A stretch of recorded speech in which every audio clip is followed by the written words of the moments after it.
and African stinging nettles are much, much stingier than the Western stinging nettle. But then your fingers are squeezed together.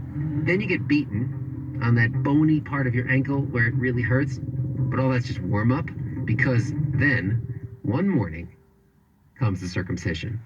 Now, we have some idea of how circumcision works. Maybe some of us are circumcised. So you're performing on a baby, and it's one kind of experience. I've gone through that myself. I've seen it done. I've had to hold the legs also of my nephew. It's hard.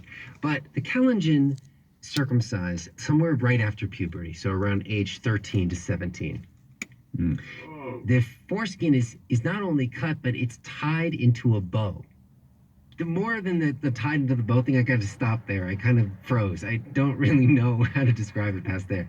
I believe the either the top or the bottom of the foreskin is pierced, and then the head of the penis is pushed through the opening.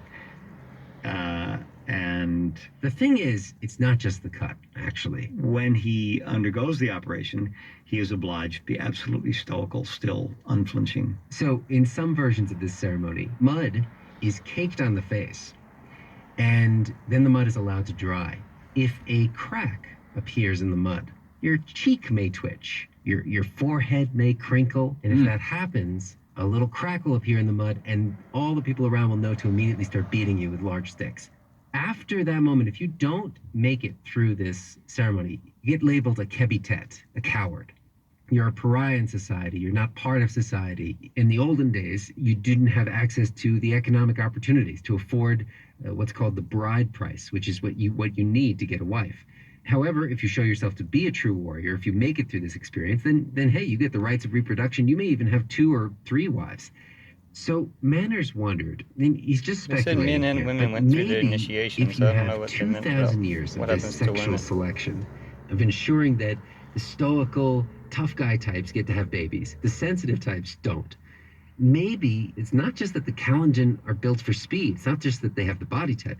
Maybe they have some sort of innate ability mentally. They were explaining why no one wants to touch the racist theories. And is that a cultural ability, or would he say that genetic differences between people has this is the filtered further into their explanation DNA in some way? NPR. Well, so Manners says he isn't sure. And there's certainly no gene for stoicism that's been discovered, and any athletic success has to be ascribed to a host of factors. All right, so I was in E10. I was